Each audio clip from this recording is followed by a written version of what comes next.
नमस्कार दोस्तों, स्वागत है आपका आपके अपने YouTube चैनल एग्ज़ाम बाइट पर। आज हम इस वीडियो में ऑली बोर्ड के द्वारा कराया गया एसएससी सीजीएल टीयर 1 2026 के लिए all India free live mock test में मैथ्स से कंप्लीट 25 क्वेश्चन देखेंगे। इस मॉक टेस्ट को आप 3 जुलाई से 5 जुलाई शाम 7 बजे तक दे सकते हैं। आशा करता हूँ आपने दे दिया होगा। एनालाइज के लिए आए होंगे, अच्छे से कीजिएगा, आपको सीखने को बहुत कुछ मिलेगा। मॉक का क्या लेवल था वो आप कमेंट सेक्शन में ज़रूर बताइएगा कैसा लगा, और कोई भी डाउट हो तो आप कमेंट सेक्शन में पूछ सकते हैं। देखिए, सोशल मीडिया प्लेटफॉर्म है, इन सभी के लिंक नीचे डिस्क्रिप्शन बॉक्स में मिल जाएंगे आपको। आप हमारे साथ यहाँ जुड़ सकते हैं। टेलीग्राम पे आपको रेगुलर अपडेट मिलता रहता है करंट अफेयर और किसी भी एग्जाम की इन्फॉर्मेशन से रिलेटेड। व्हाट्सएप पे भी आपको करंट अफेयर और एग्जाम की इन्फॉर्मेशन से रिलेटेड आपको अपडेट मिलते रहते हैं। देखिए, पहला क्वेश्चन उन्होंने मैथ्स में ये पूछा था कि find the circum radius of a equilateral triangle whose side is this. अब देखिए, सर्कम रेडियस की बात होती है तो ये हो जाता है a/√3। ठीक है, तो ये क्या हो जाएगा, ये आपको हो जाएगा 7/√3। इसको आप और क्या लिख सकते हैं, 7√3/3। ठीक है, इसका मतलब ऑप्शन सी इसका सही आंसर है। आशा करता हूँ आपको समझ में आया होगा। अगले क्वेश्चन की तरफ बढ़ सकते हैं अब हम। अगला क्वेश्चन देखिए क्या कहता है, a line passes through 3 4 and is parallel to the line joining these points. ठीक है, इट्स इक्वेशन। अब आप देखिए, इसके अंदर सबसे पहले आप इस वाले पॉइंट को सेटिस्फाई करवा के देख लीजिए ऑप्शंस के अंदर कौन कौन से ऑप्शंस आपके सेटिस्फाई हो रहे हैं या कौन कौन से एलिमिनेट हो जाएंगे। अब देखेंगे 3 2 जा 6, 6 में से 2 गया 4, ये आपका सेटिस्फाई हो रहा है। 3 2 जा 6 और 1 7, ये सेटिस्फाई नहीं हो रहा। 3 और 1 ये 4 हो जाएगा। 9 में से 5 गया 4। तो देखिए, ये 3 इक्वेशन है, 3 ऑप्शंस हैं। इन तीनों में से अब आपको बताना है कि आपका कौन सा ऑप्शन सही होगा। उसके लिए आप देख रहे हैं ये पैरेलल है। पैरेलल का मतलब क्या होगा कि इनमें से किसी एक का जो स्लोप होगा वो बराबर हो जाएगा इसके स्लोप के। तो यहाँ पे आप इसका स्लोप निकाल लीजिए, तो m जो होगा वो क्या हो जाएगा, y2 माइनस y1, 10 में से 2 गया 8 अपॉन x2 माइनस x1, 5 में से 1 गया 4। ठीक है, तो जो स्लोप आ गया वो आ गया है 2। इसको आप ओरली कैलकुलेट कर सकते हैं माइंड में। अब आप यहाँ पे देखिए कि कौन सा ऑप्शन है जिसका 2 स्लोप आ रहा है। तो यहाँ पे आपको दिख रहा है एकमात्र ऑप्शन है ऐसा, वो है ऑप्शन ए, जिसका स्लोप 2 आएगा। ठीक है, तो यानी इसका सही आंसर क्या हो जाएगा, ऑप्शन ए। आशा करता हूँ आपको समझ में आया होगा। अगला क्वेश्चन देखिए, कहता है कि the quantity of honey is 2/5 of the quantity of water. 10 ml of the 10 ml of quantity of water and 7 ml of honey are added to the mixture. ठीक है, 10 ml और 7 ml मिला दिया जाता है। तो उसके बाद क्या होता है, जो हनी होता है वो हाफ हो जाता है किसका, वाटर का। तो हमें इनिशियल क्वांटिटी बतानी है किसकी, हनी की। अब आप यहाँ पे देखिए, इसको मैं वाटर मान लेता हूँ, इसको हनी मान लेता हूँ। पहले क्या था इनका रेशियो, इनका रेशियो था 5:2 का। ठीक है, अब आप देखिए, जब ये मिला दिया जाता है 10 और 7 ml, तो इनका जो रेशियो हो जाता है वो क्या हो जाता है, वाटर का अगर 2 रेशियो है तो हनी का हो जाएगा 1 रेशियो। ये लेकिन कब आ रहा है, जब इनके अंदर क्या मिलाया जा रहा है, ये 10 ml का इधर मिला दिया जा रहा है और इधर 7 ml का इधर मिला दिया जा रहा है।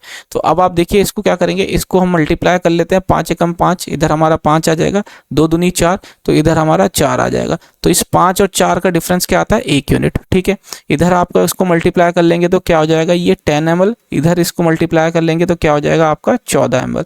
तो इसका डिफरेंस क्या आ जाएगा आपके पास, 4 ml। हमेशा हम 1 यूनिट की ही वैल्यू निकालती हैं। 1 यूनिट की वैल्यू यानी वही x की वैल्यू आ जाएगी आपके पास क्या, 4 ml। अगर आप इनमें x लेते 5x 2x प्लस करते फिर 10 ml, नीचे करते आपका 2x प्लस 7 ml करते, इसको इक्वेट कर देते 2/1 से, तो वो आपका एक्चुअल में जो 1 यूनिट आती है वो कुछ नहीं, वो x की ही वैल्यू आती है। तो हम हमेशा 1 यूनिट ही लेते। तो ये 4 ml आ गई। अब आपसे पूछा क्या जा रहा था, आपसे पूछा जा रहा था initial quantity of Honey. Initial quantity of Honey क्या दे रखी है आपको, ये 2। ठीक है, इसको आप 4 से मल्टीप्लाई कर दीजिए, 8 ml। इसका सही आंसर क्या हो जाएगा, ऑप्शन बी। ठीक है, आशा करता हूँ आपको समझ में आया होगा। यहाँ पे आपसे कुछ भी पूछ लेता, अब आप बता सकते हैं initial Honey, initial water, final Honey, final water, initial quantity of mixture, final quantity of mixture. आप कुछ भी बता सकते हैं यहाँ से, बस आपका ये 1 यूनिट की वैल्यू आने के बाद। ठीक है, आशा करता हूँ आपको समझ में आया होगा। अगला क्वेश्चन देखिए क्या कहता है। अगला क्वेश्चन कहता है कि सबसे पहले तो देखिए, ये 3 लाइन का इतना बड़ा क्वेश्चन है, ऐसे क्वेश्चन को आपको एग्जाम में स्किप करना है, स्किप करके आगे बढ़ जाना है। ठीक है, उसके बाद आपको देखना है लास्ट में, अगर आपके पास टाइम बचता है तो ही आप अटेम्प्ट करेंगे। अब ये कह रहा है कि marks of P is in Hindi is 28% more than the marks scored by Q in Hindi. ठीक है, अभी देखिए 28% का मतलब कितना होता है, 7 ज़्यादा कितने पे, 25 पे। उसके बाद कहता है कि marks scored by P in English are average marks scored by P and Q in Hindi. बिल्कुल ठीक है। If the marks obtained by Q in English is 25% more than the marks scored by P in Hindi, then how much percentage marks scored in English by P is more or less than marks scored by Q in English. अब देखिए question को कितना tricky बना रखा है। Question को पढ़ने समझने के लिए आपको 2-3 बार क्वेश्चन पढ़ना पड़ेगा। तो ऐसे क्वेश्चन को इसका फायदा ये है कि आप इसको स्किप कीजिए, लास्ट में टाइम बचता है तो कीजिए, अदरवाइज आपको इस क्वेश्चन के ऊपर अपना टाइम देके बाकी क्वेश्चंस के टाइम को वेस्ट नहीं करना है। अब आप देखिए यहाँ पे, यहाँ ये क्या कह रहा है, ये मान लेते हैं कि ये इंग्लिश हो गया, ये हिंदी हो गया, यहाँ ये पी के मार्क्स हो गए, यहाँ ये क्यू के मार्क्स हो गए, ठीक है। अब आप यहाँ देखिए क्या कहता है कि the marks of P in Hindi is 28% more than the marks of Q in Hindi. अगर मैं मान लेता हूं कि इसके मार्क्स 25 है तो यहाँ क्यू के मार्क्स हिंदी में, तो पी का मार्क्स 7 ज़्यादा, यानी कि ये 32 हो गया। अभी कहता है क्या कि marks scored by P in English, यानी कि ये वाला average marks scored by P and Q in Hindi, यानी इन दोनों का एवरेज। तो 25 और 32 को अगर आप जोड़ लेते हैं तो कितना हो जाएगा, ये आपका 57/2 ये हो गया इनका एवरेज मार्क इंग्लिश में। अभी ये क्या कहता है, अभी कहता है कि क्यू के द्वारा जो इंग्लिश में मार्क्स लिया आया गया है वो 25% मोर ज़्यादा मार्क्स है किसका, पी का इन हिंदी में। तो पी का हिंदी में ही 32, इस 32 का आप 25% ज़्यादा कर देंगे, यानी कि 5/4, तो 4 से 8 बारी में चला जाएगा, क्योंकि 8 चौक 32 होता है, 8 पंजे 40, तो ये हो जाएगा इसका 40 यहाँ पे मार्क्स, ठीक है। अब देखिए उसके बाद आपसे क्या कहता है, उसके बाद कहता है कि पूछ रहा है how much percentage marks scored bye marks scored in English by P, यानी कि ये 57/2 कितना ज़्यादा है, मोर or less then the marks scored by Q in English, यानी कि 40। तो यहाँ पे आप देखेंगे कि ये कम है, ठीक है, ये जाहिर सी बात है ये कम है, तो 80 में से 57 जाएगा। ये आप मॉड लगा लीजिए कि आपको यहाँ पे माइनस साइन नहीं लेना, लेकिन ये 57/2 है। अब 80 में से आप 57 को माइनस कर देंगे तो कितना आ जाएगा आपके पास, ये आ जाएगा 23/2, ठीक है। लेकिन कितने पे आ रहा है, ये 40 पे आ रहा है। अब इसको मल्टीप्लाई कर देना 100 से, ये ऐसे चला गया। तो यहाँ पे अगर आप देखेंगे 2 से ये 5 बारी में चला जाएगा, 5 3 15, 5 दूनी 10 और 1 11, 11/4, ठीक है। तो इसको जब आप काट करेंगे तो ये आपका 2 से चला जाएगा, कितना, 4 दूनी 8, 8 से 3 हो गया 3, और 8 चौक 32 हो जाता है, तो यानी कि 28, ठीक है। तो 28 पॉइंट समथिंग में आपको एक ही ऑप्शन यहाँ पे दिख रहा है, क्या है, ऑप्शन बी, यही इसका सही आंसर हो जाएगा, ठीक है। ऐसे क्वेश्चंस को आपको लास्ट में अटेम्प्ट करना है, जैसे मैंने बताया, नहीं भी होगा तो कोई दिक्कत नहीं है, क्योंकि सिर्फ 15 मिनट का तो टाइम ही है, आपको अपना फ्लो नहीं तोड़ना। अब आप देखिए यहाँ पे कह रहा है कॉस वाई की वैल्यू आपको ये दे रखा है, आपसे इसकी वैल्यू पूछी जा रही है। फटाफट अब हम लिखते हुए चलेंगे। देखिए ये हो जाएगा आपके पास बेस, ये हो जाएगा हाइपोटेनियस, साइन होता है परपेंडिकुलर बाय हाइपोटेनियस, और ये पाइथागोरस ट्रिपलेट बनता है 20 21 29 का, तो ये 20/29 आ गया, ठीक है। सेक जो है वो कुछ नहीं, ये कॉस का उल्टा होता है, तो यानी कि 29/21 हो जाएगा। 10 आता है आपका परपेंडिकुलर बाय बेस, परपेंडिकुलर हो गया 20 और बेस है आपके पास 21, ठीक है। तो ये 29 से कट गया, ये 20 का स्क्वायर, नीचे 21 का स्क्वायर, तो ये ऑप्शन बी इसका सही आंसर हो जाएगा, ठीक है। फटाफट करते हुए चलते हैं। अगला क्वेश्चन देखिए, कहता है कि ए बी किसी काम को मिलके 18 दिन में करते हैं, वहीं 6 दिन करने के बाद ए काम को छोड़ देता है, बी अकेले बचे हुए काम को 24 दिन में कंप्लीट करता है। तो अब हमें बताना है कि ए अकेले पूरे वर्क को कितने दिन में कर लेगा। अब देखिए ऐसे क्वेश्चन के अंदर आपको कैसे करना है, 18 दिन में 6 दिन का काम हो गया, तो यानी कि बचे हुए 12 दिन का ए और बी का काम वो 24 दिन में बी कंप्लीट कर रहा है, ठीक है। तो इसका मतलब क्या हो जाएगा, 12A इज इक्वल टू, जब आप माइनस करेंगे इसमें से 24B में से 12B, तो ये आ जाएगा आप 24B में से 12B, तो 12B बच जाएगा। तो यहाँ से A और B की एफिशिएंसी इक्वल हो जाएगी 1:1, ठीक है। अब आप देखिए यहाँ पे 1:1 रखने यानी 18 दूनी 36। अब ये 36 यूनिट का काम कराना है, एक की एफिशिएंसी है दोनों की, तो 36 दिन लगेंगे। ऑप्शन बी इसका सही आंसर, ठीक है। एग्जाम में आपको ये अप्रोच लेके चलनी है। अब लेकिन देखिए ये हमने डायरेक्ट कैसे लिखा है, ये डायरेक्ट ऐसे लिखा कि आप क्वेश्चन में कहता है ए और बी किसी काम को कितने दिन में कर लेते हैं, 18 दिन में। वही काम को ए और बी साथ में मिलके 6 दिन तक करते हैं, लेकिन बाकी बचा हुआ काम बी 24 दिन में करता है। अब देखिए इसको हमने क्या करा, इधर ले जाके माइनस कर लेंगे, तो ये क्या हो जाएगा, a + b, ये आ जाएगा 12 = 24b, ठीक है। यहाँ से 12b इधर आके माइनस हो जाएगा, तो वही इधर आ जाएगा। ये वाली लाइन को हमने डायरेक्ट लिख दिया, ये 2 लाइन को स्किप करके, ठीक है। आपको भी एग्जाम में ऐसे ही करना है। अगला क्वेश्चन देखिए क्या कहता है कि 3 पार्टनर्स दे रखे हैं PQR, जो इन्वेस्ट करते हैं 50, 70 और 90 हज़ार respectively. After 5 months Q withdraw 20,000 and R withdraw 1/3 of his capital. If annual profit आपको 66,000 दे रखा है, तो आपको अप्रॉक्सीमेट शेयर बताना है। अब आप यहाँ पे थोड़ा सा ध्यान से देखते हैं कि आपसे ना क्वेश्चन में क्या कह रहा है, अप्रॉक्सीमेट शेयर बता रहा है। तो आपको इस ऐसे क्वेश्चन को तो वैसे लास्ट में ही करना है, ठीक है, इसमें कैलकुलेशन वाला। लेकिन अब आप इसमें जैसे कि आप देख रहे हैं कि आपका ये सेक्शनल टाइमिंग है, 15 मिनट का टाइम है। तो यहाँ पे आप लास्ट में आपके पास टाइम बचे ना बचे, कितना बचे कितना ना बचे, तो आप इसको सेफ साइड के लिए सी को आप ऑप्शन को टिक कर लीजिएगा। ठीक है, ये थोड़ा स्ट्रैटेजी और ये आपका क्या स्मार्टनेस है उसके ऊपर खेलने वाली बात है, क्योंकि यहाँ देखिए अप्रॉक्सीमेट बोल रहा है, तो एकदम ऐसा अप्रॉक्सीमेट तो आपको देखने को नहीं मिला होगा आज तक, आपने जितने भी मॉक लगाए होंगे या जितनी भी आपने सेल्फ प्रैक्टिस करी होगी। तो यहाँ पे अप्रॉक्सीमेशन आपको इस वाले ऑप्शन में देखने को मिल रहा होगा। ठीक है, तो आप सी ऑप्शन को यहाँ पे टिक करके रख सकते हैं, मार्क फॉर रिव्यू भी कर सकते हैं। ठीक है, यहाँ पे सी को ऑप्शन को टिक करने के बाद अगर टाइम मिला तो हम इसको सॉल्व कर लेंगे, अदरवाइज हम ये सी ऑप्शन के साथ ही रिस्क लेके चल सकते हैं। बहुत ज़्यादा चांसेस होते हैं कि हमारा सी ऑप्शन सही हो जाएगा। अब देखिए यहाँ पे सॉल्व करके देख लेते हैं फटाफट। ये पी क्यू हो गया, ये क्यू हो गया, ये आर हो गया, ये हो गया आपके पास 50,000। ठीक है, इसने कितने पी ने आपका क्यू आर, पी ने इसका मतलब आपका पूरा 12 महीने के लिए लगाया इतना पैसा। अगर मैं 70,000 की बात करूं जो क्यू ने लगाया, 5 महीने तक लगाया, उसके बाद उसने क्या करा 20,000 निकाल लिया तो बच गया 50,000। तो ये 7 5 12 यानी कि अगले 7 महीने के लिए। वहीं आर की मैं बात करता हूं तो 90,000 उसने लगाए, लेकिन 8 महीने के लिए, 8 महीने के बाद उसने 1/3 कैपिटल हटा लिया। 1/3 कैपिटल हटा लिया तो इसका मतलब 30,000 हटा लिया, तो बचे हुए 4 महीने के लिए उसने अपना 60,000 इन्वेस्ट किया। तो यहाँ पे अगर आप देखेंगे ये 3 जीरो मैंने सब में से काट दिया। ठीक है, और भी कट जाएगा लेकिन मैं बड़ा फटाफट लिख लेता हूँ। 12 पंजे 60 ऐसे हो जाएगा, 7 पंजे 35 हो गया। ठीक है, 7 पंजे 35 हो जाएगा, तो इसको मैं डायरेक्ट लिख लेता हूँ 700 हो जाएगा।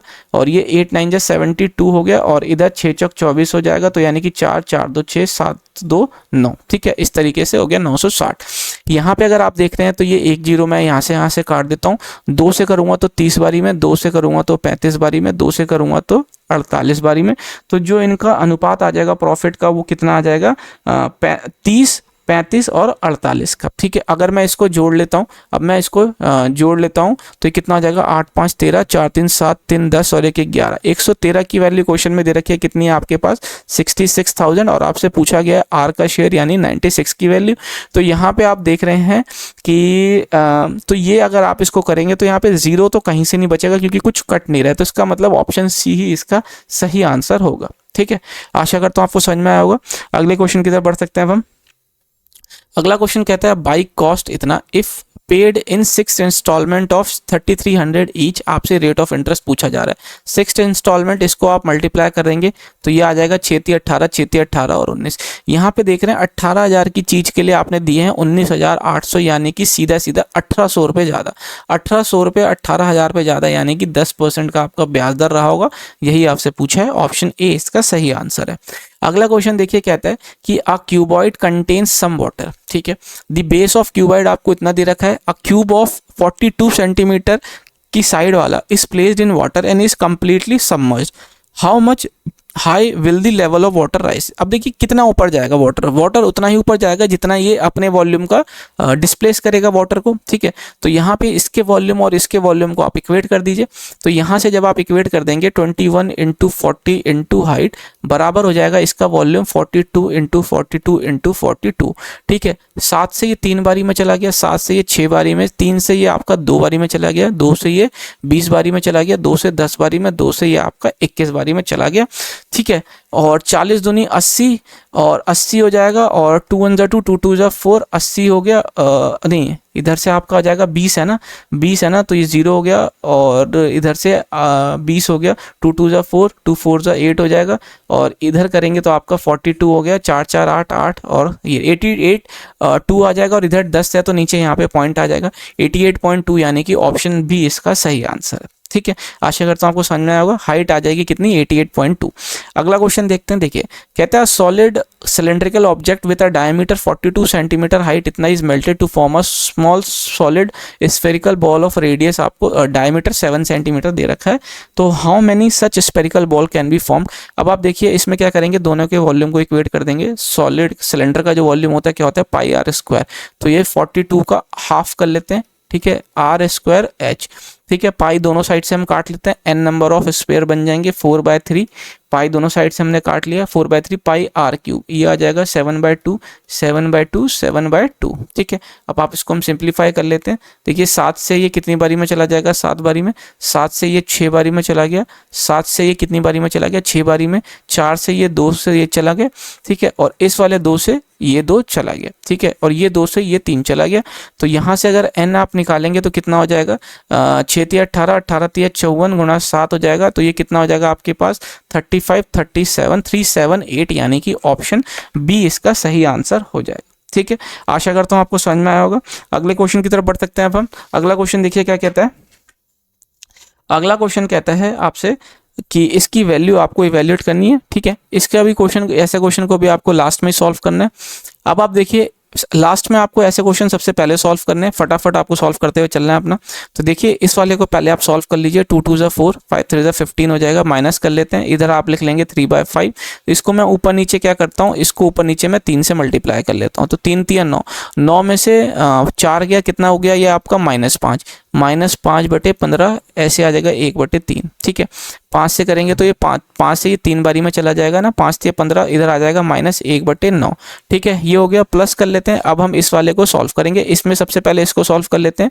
इसको मैं ऊपर नीचे 2 से मल्टीप्लाई करूंगा तो ये 2/6, 5 में से 2 गया, 3/6 हो जाएगा। तो ये हो जाएगा 3/4, गुणा कर लेते हैं 3/6, ठीक है। डिवाइड कर लेंगे, 8 × 8 और 1 × 9, 8/9 से, ठीक है, इस तरीके से।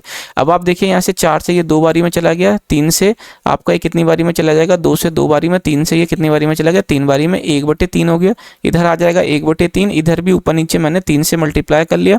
तो यहाँ आप देख रहे हैं 3 में से 1 गया, 2, 2/9 इसका आंसर है ऑप्शन डी, ठीक है। आशा करता हूँ आपको समझ में आया होगा। ऑप्शन डी इसका सही आंसर हो जाएगा, ठीक है। बेस को बराबर कर ले रहे हैं ताकि हमारी कैलकुलेशन इजी हो जाए। अगला क्वेश्चन देखते हैं।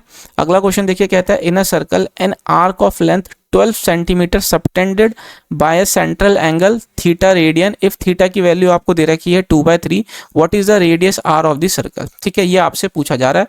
अब आप देखिए इसमें आर्क की लेंथ दे रखी है 12, थीटा दे रखा है 2/3, ठीक है। रेडियन में दिया हुआ है 360, क्या होता है 360 और कुछ नहीं, वो 2π रेडियन होता है। मल्टीप्लाई कर लेते हैं 2πr। अब आपको रेडियस जो दे रखा है वो क्या निकालना है, ठीक है। अब आप देखिए इसको सिंप्लीफाई कर लीजिए फटाफट। 2π से ये 2π चला गया, 2 से ये 6 बारी में चला गया, 6 × 18, रेडियस जो आ जाएगा वो जाएगा 18 सेंटीमीटर। ऑप्शन बी इसका सही आंसर हो जाएगा, ठीक है। अगला क्वेश्चन देखिए, आपको इसका एक्सप्रेशन को सिंप्लीफाई करना है। अब इसके अंदर वैल्यू रखने की बिल्कुल जरूरत नहीं है। यहाँ आप देख रहे हैं इस सेक स्क्वायर थीटा को मैं और क्या लिख सकता हूँ, 1 + tan स्क्वायर थीटा, ठीक है। तो यहाँ देख रहे हैं 3 और 1 कितना हो जाएगा, 4 + 2 tan स्क्वायर थीटा, और नीचे देख रहे हैं आप इसको भी मल्टीप्लाई करेंगे तो इतना ही हो जाएगा, ऊपर नीचे कट के, यानी कि एक ऑप्शन बी इसका सही आंसर आ जाएगा, ठीक है। आसान क्वेश्चन था। अगला क्वेश्चन देखिए कहता है कि the average age of 24 employees in a company was 36 year, बिल्कुल ठीक है। आफ्टर 2 एम्प्लॉयज एज्ड 43 और 55 year retire, 3 new employ join करते हैं जिनकी एवरेज एज क्या है, तीनों की 28 साल। अब हमें बताना है कि नए ग्रुप की एवरेज एज क्या होगी। देखिए सबसे पहले सम निकाल लेते हैं, 24 × 36, ठीक है, ये हो जाएगा। इसमें से अब आपको क्या करना है, ये माइनस कर देना है इनकी एज, प्लस कर देंगे इनकी एज। लेकिन यहाँ अगर आप देख रहे हैं 5 3 8 5 4 कितना हो जा रहा है 9, ये माइनस हो जाएगा, प्लस करेंगे तो ये कितना हो जाएगा 28 का 3 गुना, 28 का 3 गुना कितना हो जाएगा आपका 84, इधर आपका कितना आ जाएगा -14। तो यानी कि सम में माइनस हो रहा है कितना 14, तो यहाँ पे आप डायरेक्ट लिख देंगे -14। लेकिन अब आप देख रहे हैं कि 2 एम्प्लॉय निकल के 3 एम्प्लॉय आपके आ रहे हैं, ठीक है। यहाँ पे 2 एम्प्लॉय निकल रहे हैं और 3 आ रहे हैं, तो इसका मतलब अब कितना हो जाएगा, एम्प्लॉय 24 से कितना हो जाएगा, अब ये 25, ठीक है, इस तरीके से हो जाएगा। अब मैं इसको क्या करता हूँ, 2 कॉमन ले लेता हूँ, ठीक है। 2 कॉमन ले लूंगा बाहर, तो अंदर आ जाएगा आपके पास कितना 12, इधर आ जाएगा 7, तो 12 6 कितना हो जाएगा 72, 12 3 36, 36 4 और 3 तो कितना हो जाएगा 43 -7 हो जाएगा। अब इधर आ जाएगा आपके पास 25, तो यहाँ आ जाएगा 2 425 है ना, 425 का दुगुना अपॉन 25 आप करेंगे तो कितना हो जाएगा 25 दूना 50, ये हो जाएगा आपके पास 850, नीचे आ जाएगा 25, तो इधर से आप कर लेंगे कितनी बारी में चल जाएगा 25 × 75 बच गया 100, और 25 चौका कितना हो जाएगा 100, तो यानी कि 34 ईयर्स आपकी नई एवरेज हो जाएगी किसके, नए ग्रुप की। तो ऑप्शन ए इसका सही आंसर हो जाएगा। ठीक है, आशा करता हूँ आपको समझ में आया होगा। अगले क्वेश्चन की तरफ बढ़ सकते हैं हम। अगला क्वेश्चन देखिए, कहता है कि अ पार्क दे रखा है ए बी सी डी, जिनकी साइड्स ए बी और सी डी पैरेलल है एक दूसरे के। लेंथ ऑफ ए बी 10 है और सी डी 16 दे रखा है और पैरेलल है, इसका मतलब दोनों की लेंथ भी अलग अलग है, तो ये ट्रेपीजियम होगा। ठीक है, अब क्या रहा है, if the area of park is इतना, find the perpendicular distance between. अब इसमें सीधा सीधा फॉर्मूला लगाना है। डिस्टेंस इनका एरिया क्या होता है, half into sum of the parallel side, तो ये हो जाएगा 26। इनके बीच का परपेंडिकुलर डिस्टेंस ये बराबर हो जाएगा 65 के। 2 से आप करेंगे तो ये 13 बारी में चला गया, 13 से ये 5 बारी में चला गया, तो हाइट आ जाएगी 5 मीटर की। ऑप्शन सी इसका सही आंसर हो जाएगा। ठीक है, अगला क्वेश्चन देखिए क्या कहता है, let X be the least number divisible by this and x is also perfect square, what is the remainder of x when this is divided by 233। ठीक है, अब आप देखिए इसका इनका एलसीएम लेना पड़ेगा, तो हम फटाफट इनका एलसीएम ले लेते हैं। तो अगर मैं 2 से कर दूंगा तो देखिए कितना हो जाएगा, 12 15 18, ये 45 और ये हो जाएगा आपके पास 25। ठीक है, अब मैं 5 से कर देता हूँ सीधा सीधा, तो ये कितना हो जाएगा, 5 से 15, 5 से 9 बारी में, 5 से ये 5 बारी में और फिर से ये 5 बारी में चला जाएगा।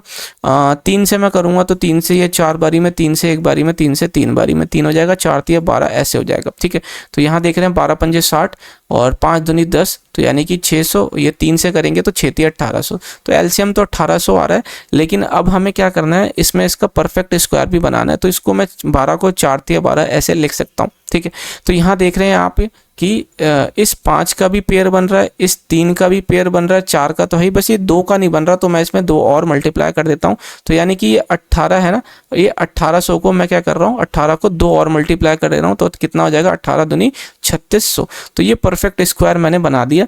ठीक है, अब इससे मुझे क्या करना है, इसको मुझे डिवाइड करना है, डिवाइड कराना है किससे, 233 से।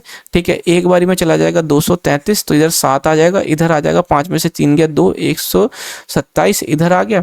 अब 6 दूनी 12 है ना, तो 5 से कर लेता हूँ, 5 3 15, 5 3 15 और 1 16, 5 दूनी 10 और 1 11, ये 5 आ जाएगा, इधर आ जाएगा 1। तो यानी कि जो रिमाइंडर मेरा बचेगा वो क्या बचेगा, 105, जो कि आपको दिख रहा है ऑप्शन बी इसका सही आंसर। ठीक है, आशा करता हूँ आपको समझ में आएगा। अगला क्वेश्चन देखिए, कहता है सिंप्लीफाई करना है, तो इसको भी हम कैसे कर लेते हैं, 6 टाइम 10 हो गया, 10 हो गया, नीचे 12 चौक 48 हो जाएगा, माइनस कर लेते हैं, 3 हो जाएगा, डिवाइड कर लेंगे, 4 में से 2 गया 2, 5 दूनी 10 हो जाएगा, मल्टीप्लाई कर लेते हैं 6 से। ठीक है, तो 6 से करेंगे तो ये 8 बारी में, 2 से ये 4 बारी में चला गया, 2 से 5 बारी में, 2 से 3 बारी में, 2 से 5 बारी में, तो 5/4 माइनस 9/5, तो ये कितना हो जाएगा, 25 में से 36 और नीचे आ जाएगा 20, तो ये कुछ नहीं, -11/20, यानी कि ऑप्शन सी इसका सही आंसर हो जाएगा। ठीक है, आशा करता हूँ आपको समझ में आया होगा, आसान क्वेश्चन था। अगला क्वेश्चन देखिए, कहता है आपको 2 ट्राइंगल दे रखे हैं, दोनों क्या है, सिमिलर है। यहाँ पे A B B C P R की आपको लेंथ दे रखी है, आपसे पूछा जा रहा है क्यू आर की लेंथ। तो देखिए ये आपकी लेंथ पूछी जा रही है, तो सबसे पहले ए बी दे रखी है तो 18 हो गई, ए बी लिख रहे हैं तो नीचे आ जाएगा पी आर आपको दे रखा है 24। ठीक है, बराबर हो जाएगा, आपसे आर पी पूछ रहा, तो अब हम यहाँ बी सी लेंगे, बी सी आपको 10 है, नीचे एक्स आपको निकालना है, 6 तिया 6 चौक, तो यहाँ पे x देख रहे हैं तो कितना हो जाएगा, 40/3, यानी कि ऑप्शन डी इसका सही आंसर हो जाएगा। ठीक है, अगला क्वेश्चन देखिए क्या कहता है कि a train leaves Delhi at 7 AM towards Jaipur at 70 kilometre. ठीक है, another train leaves Jaipur at 9 AM, यानी 2 घंटे बाद, towards Delhi at 90 km/h, distance between the 2 cities is इतना, at what time will the train meet. अब आप देखिए कि 7 बजे तो ये चल देगा, लेकिन ये 9 बजे से शुरू हो रहा है, तो 2 घंटे के अंदर ये कितना डिस्टेंस चल लेगा, 70 की स्पीड से 140, तो इस 140 को आपको इसके टोटल डिस्टेंस में से माइनस कर लेना है, तो कितना हो जाएगा आपके पास 480 किलोमीटर। अब यही डिस्टेंस जो है ये दोनों अपनी रिलेटिव स्पीड से चलेंगे। अब अपोजिट डायरेक्शन में चल रहे हैं तो इनकी स्पीड क्या हो जाएगी, प्लस, ठीक है, ऐड कर दी जाएगी। ठीक है, तो यहाँ पे आप देख रहे हैं ये 70 और 90 को अगर आप जोड़ देंगे तो कितना हो जाएगा 160, और ये हो जाएगा आपके पास टी टाइम इनको मिलने का, तो यहाँ से चला गया 16 × 48, तो यानी कि 3 घंटे लगेंगे, कब, 9 बजे के बाद। ठीक है, तो 9 में आप 3 घंटे जोड़ लेंगे तो कितना हो जाएगा आपके पास 12 बजे दोपहर, यानी ऑप्शन सी इसका सही आंसर हो जाएगा जब ये दोनों ट्रेनें आपस में मिलेंगी। ठीक है, आशा करता हूँ आपको समझ में आया होगा। अगला क्वेश्चन देखिए, अगला क्वेश्चन कहता है इफ कॉट की वैल्यू 0, साइन बी माइनस ए की वैल्यू आपको इतनी दे रखी है, आपसे ये वैल्यू पूछी जा रही है। अब देखिए कॉट ए प्लस बी 0 कब होता है, ठीक है। कॉट ए प्लस बी 0 होता है 90 डिग्री पे, तो यानी कि a प्लस बी की वैल्यू क्या आ जाएगी आपके पास 90, और साइन b माइनस ए की वैल्यू 1/2 कब हो जाती है, b माइनस ए की वैल्यू 1/2 हो जाती है साइन 30 पे, ठीक है। अब आप यहाँ से a और b की वैल्यू निकाल लीजिए, दोनों को ऐड कर देंगे तो आपकी b की वैल्यू आ जाएगी कितना, 9 3 120, 120 का आधा करेंगे तो 60। जब a जो है b जो है 60 आ गया है तो a कितना आ जाएगा आपके पास 30, क्योंकि दोनों को मिला के तभी तो 90 आएगा, ठीक है। अब इसके अंदर रख लेते हैं। अब देखिए आप ये 60 का दुगुना करेंगे 120, 120 में से 3 3 90 है ना, 3 30 जो है 90, तो 120 में से 90 गया तो 30, तो यानी कि आपसे 1030 की वैल्यू पूछी जा रही है। 1030 की वैल्यू और कुछ नहीं हो, क्या होती है 1/√3, ऑप्शन सी इसका सही आंसर हो जाएगा, ठीक है। अब यहाँ पे कंफ्यूजन ना हो, यहाँ पे सभी एंगल को क्या करा गया है 0 से 90 डिग्री, यानी कि फर्स्ट क्वाड्रेंट में आपको बोला गया है कि यहाँ से आपका सारे एंगल आपके इस वाले क्वाड्रेंट में रहेंगे और इसमें सभी आपके फंक्शंस क्या होते हैं, पॉजिटिव होते हैं, तो यहाँ आपको साइन का हेरफेर नहीं करना, ठीक है। अगला क्वेश्चन देखते हैं।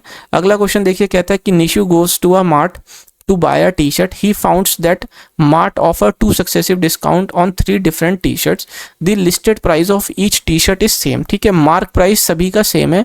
On which of the following t-shirt will Nishu get the maximum discount? ठीक है। अब आप देखिए ऐसे क्वेश्चन के अंदर सबसे पहले हम इनको प्लस करके देखते हैं, तो 20 और 16 36 आ रहा है, ये भी 36 आ रहा है, ये भी 36 आ रहा है। तो देखिए जो डिस्काउंट का फॉर्मूला होता है वो क्या होता है, a plus B minus A into B by 100, ठीक है। इस डिस्काउंट को मैक्सिमम होने के लिए क्या कंडीशन होनी पड़ेगी, अगर आपका ये सेम है तो ये जो दो हिस्सा है इस वाले को मिनिमम होना पड़ेगा, ठीक है।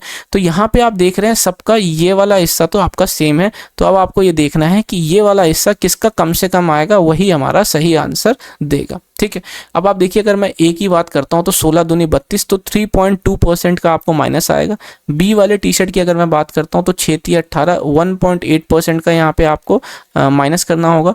और सी वाले टी शर्ट की मैं बात करता हूं तो कितना हो जाएगा, 12 चौक 48 हो जाएगा, 12 दूनी 24, 24 और 4 36 26 हो गया, तो यहाँ पे 2.68% का आपको माइनस करना पड़ेगा, ठीक है। तो यहाँ कितना हो जाएगा, 12 चौक 48 हो गया और 12 दूनी 24, 24 और 4 28, ठीक है, ये आपका हो गया 28, तो यानी कि 2.88 समथिंग, उससे भी हमारा फर्क नहीं पड़ेगा आंसर पे। तो सबसे लीस्ट जो हो रहा है माइनस वो क्या हो रहा है, ऑप्शन ये शर्ट बी वाला, इसका मतलब ऑप्शन बी हमारा सही आंसर हो जाएगा, क्योंकि जितना कम से कम माइनस होगा उतना इसकी वैल्यू मैक्सिमम जाएगी। तो आपसे मैक्सिमम डिस्काउंट ही पूछा गया था, तो मैक्सिमम डिस्काउंट टी शर्ट कौन से, बी पे मिलेगा, ऑप्शन बी इसका सही आंसर हो जाएगा, ठीक है। आशा करता हूं आपको समझ में आया होगा। अगला क्वेश्चन देखिए, कह रहा है what will be the total cost of painting the curve surface area of metallic cylinder at the rate of this if its diameter is इतना। अब आप देखिए इसके अंदर आपको मैंने बोला है इसमें पाई इन्वॉल्व होगा, और पाई की वैल्यू आपको स्पेसिफाई नहीं करी गई है, तो 22/7 ही ली जाएगी। और ऐसे क्वेश्चन के अंदर अगर आप क्वेश्चन पढ़ते हुए देख रहे हैं तो इसमें जो 11 का फैक्टर आ रहा है वो कहीं भी कटने की चांसेस नहीं है। तो इसमें देखिए आप ऑप्शन के अंदर आपको 11 का फैक्टर जहां कौन कौन से ऑप्शन में दिख रहा है कि अवेलेबल है। सबसे पहला ऑप्शन तो मुझे ऑप्शन बी ही दिख गया। अब आप देख रहे हैं यहाँ पे 11 से एक बारी में चला जाएगा, 1 हो जाएगा, लेकिन ये नहीं जा रहा। 11 9 से 99 हो जाए, 4 और 1 5, ये भी नहीं जाएगा। 11 से एक बार गया 21 हो जाएगा, 11 से एक बार गया तो 100 हो जाएगा, नहीं। तो एकमात्र ऑप्शन यहाँ पे जो आपको दिख रहा है 11 का, ये माइनस दोगे, एक में से एक गया, नहीं। तो यानी कि जो एकमात्र ऑप्शन आपको दिख रहा है 11 का वो है ऑप्शन बी, यही इसका सही आंसर हो जाएगा, ठीक है। इसी तरीके से आपको करना पड़ेगा। बाकी 15 मिनट के अंदर आप कितना क्वेश्चन सॉल्व कर लेंगे वो आपको ही पता है, बहुत दिक्कत और चैलेंजेस आ रहे होंगे। अगला क्वेश्चन देखिए, कह रहा है कि स्क्वायर पिरामिड दे रखा है जो कि जिसमें बेस जो दे रखा है वो क्या दे रखा है, 18 सेंटीमीटर, स्लांट हाइट इतना, आपसे लेटरल सरफेस एरिया। अब देखिए लेटरल सरफेस एरिया पिरामिड का क्या हो जाता है, हाफ इंटू बेस पेरीमीटर, तो ये हो जाएगा 18 इंटू 4 इंटू स्लांट हाइट आपको इस तरीके से, ठीक है। तो 2 से आप करेंगे तो 2 से 9 बारी में चला जाएगा, 15 चौका 60, 6 निमा कितना होता है 54, यानी कि ऑप्शन सी इसका सही आंसर हो जाएगा, ठीक है। अगला क्वेश्चन देखते हैं। इफ कॉस्ट ऑफ 110 मीटर की क्लोथ का आपको इतना दे रखा है, तो आपसे इतने का पूछा जा रहा है, तो 1 0 से 1 0 चला जाएगा, और ये कितना 80 गुना, तो इसको भी आपको 80 करना है, तो ये कितना हो जाएगा 56 हो जाएगा, ठीक है। 8 तिया 24, 24 और 5 करेंगे 29, तो यानी कि 96 वाला ऑप्शन आपको दिख रहा है एकमात्र, ऑप्शन ए इसका सही आंसर हो जाएगा। ठीक है, आशा करता हूँ आपको समझ में आया होगा। अगला क्वेश्चन देखिए, कह रहा है ABC स्पेंड कर रहे हैं कितना, 80, 85 और 75% अपने इनकम का। अगर उनकी सेविंग आपको दे रखी है कितनी, 8, 9, 20, और difference between this income of A और सी आपको दे रखा है 18,000, तो आपसे बी की इनकम आपसे पूछी जा रही है। अब आप एक चीज़ देखिए, अगर मैं यहाँ पे ये देखिए कह रहा है 80% इनकम जो है वो स्पेंड कर देता है, तो 20% बचेगा। तो 20% ए का अगर जो बच रहा है उसकी वैल्यू दे रखी है कितनी, 8, तो मैं 100% ए की वैल्यू अगर मैं निकालना चाहूँ तो कितना हो जाएगा, ये 20 गुना 100, तो 20 से 5 बारी में, तो 8 पंजे 40 हो गया। ठीक है, यानी कि ए की जो इनकम आ गई है वो आ गई है 40 यूनिट। ठीक है, इसमें मैं यूनिट की बात कर रहा हूँ। अब आप यहाँ पे देखिए ए और सी की बात हो रही है, तो मैं सी की बात करूँगा, तो यानी कि 25% की वैल्यू जो है वो दे रखी है आपको कितना, 20 यूनिट। तो मैं 100% की अगर वैल्यू निकालता हूँ तो कितनी हो जाएगी, 20/25 गुना 100। ठीक है, 25 से 4 बारी में, और 4 दूनी कितना आ जाएगा, 80, तो 80 यूनिट। अब आप देख रहे हैं ये 40 और ये 80, इसका जो डिफरेंस आ रहा है वो कितना आ रहा है, 40 यूनिट का। इसकी वैल्यू आपको दे रखी है कितनी, ये 18,000। तो ये सीधा सीधा कितना हो जाएगी, 4 से करेंगे तो 4 चौक 16 हो जाएगी, 16, और 4 से 20 बारी में गया 1, तो 450 गुना ये हो गए। ठीक है, अब आपसे पूछा क्या जा रहा है, आपसे पूछा जा रहा है income of B. Income of B की बात करेंगे तो देखिए यहाँ पे ये 15% की वैल्यू आपको दे रखी है बी की, सेविंग की वैल्यू 9। तो यहाँ से मैं 100% की वैल्यू क्या निकालूंगा, तो 9/15 गुणा कर लेता हूँ 100 से, और 1 यूनिट की वैल्यू आई है मेरे पास कितना, 450, तो इसकी वैल्यू भी यहाँ से आ जाएगी। तो 15 से करूँगा, 15 तिया 45 हो जाएगी, 9 तिया 27 हो गई, 27,000, सॉरी 27,000, यानी कि ऑप्शन सी इसका सही आंसर हो जाएगा। ठीक है, आशा करता हूँ आपको समझ में आया होगा। ये थे 25 क्वेश्चन जो इस बार ऑलिव बोर्ड ने कराए, और आप जैसा कि जानते हैं सेक्शनल टाइमिंग इंट्रोड्यूस कर दी गई है, तो जो हमारा फोकस रहता है वो यही रहता है कि हम कैसे 15 मिनट के अंदर ज़्यादा से ज़्यादा क्वेश्चन अटैम्प्ट करें। यदि आपके मॉक टेस्ट में 15 मिनट के अंदर 20 से 23 के अंदर क्वेश्चन के अंदर आपके क्वेश्चन सॉल्व हो रहे हैं, 20-23 क्वेश्चन, और एक्यूरेसी आपकी 95% से ऊपर, या आप मान के चलें कि अगर आपकी एक्यूरेसी 100% भी हो रही है तो आपका पेपर बहुत अच्छा जा रहा है, आपकी तैयारी बहुत अच्छी जा रही है, आपको टेंशन लेने की ज़रूरत नहीं है। क्योंकि सीजीएल इस फॉर्मेट में पहली बार एग्जाम कराएगा 15 मिनट से सेक्शनल टाइमिंग के, तो अभी कुछ नहीं पता कि वो क्या पेपर का लेवल रखेगा, लेकिन ये देखा गया कि जब भी फॉर्मेट चेंज होता है तो पेपर आसानी आता है। तो आप इसका मतलब 25 के 25 क्वेश्चन भी 15 मिनट में ईजिली सॉल्व करने वाले हैं। ठीक है, तो सॉल्यूशन कैसा लगा वो बताइएगा। सॉल्यूशन बिल्कुल एग्जाम ओरिएंटेड रखने की कोशिश की गई है। सॉल्यूशन पसंद आया तो वीडियो को लाइक कीजिएगा। अभी तक हमारे साथ नहीं जुड़े तो चैनल को सब्सक्राइब कर लीजिएगा, साथ ही में बेल आइकन को प्रेस कर लीजिएगा। आप जैसा कि जानते हैं कि प्रीवियस ईयर के पेपर्स को सॉल्व करके प्रीवियस ईयर के पेपर्स को सॉल्व करके हम मैथ्स की तैयारी कर रहे हैं। तो अगर उस वीडियोस को आपने अभी तक नहीं देखा है तो ऊपर आई बटन पे आपको प्लेलिस्ट का लिंक मिल जाएगा, आप ज़रूर देखिएगा। क्योंकि जितने भी पेपर हुए थे वो प्रीवियस फॉर्मेट में हुए थे, तो चैलेंज के तौर पर हम देखते हैं कि 15 मिनट में अगर ऐसा पेपर इस बार आता है तो हम कैसे सॉल्व करेंगे। तो वो हम देखते हुए चल रहे हैं, आपको सीखने को बहुत कुछ मिलेगा। तो ऊपर आई बटन पर आपको प्लेलिस्ट का लिंक मिल जाएगा, आप ज़रूर देखिएगा, आपको सीखने को बहुत कुछ मिलेगा। तब तक अपनी तैयारी जारी रखिए। एग्जाम बाइट चैनल के साथ जुड़े रहने के लिए बहुत बहुत धन्यवाद।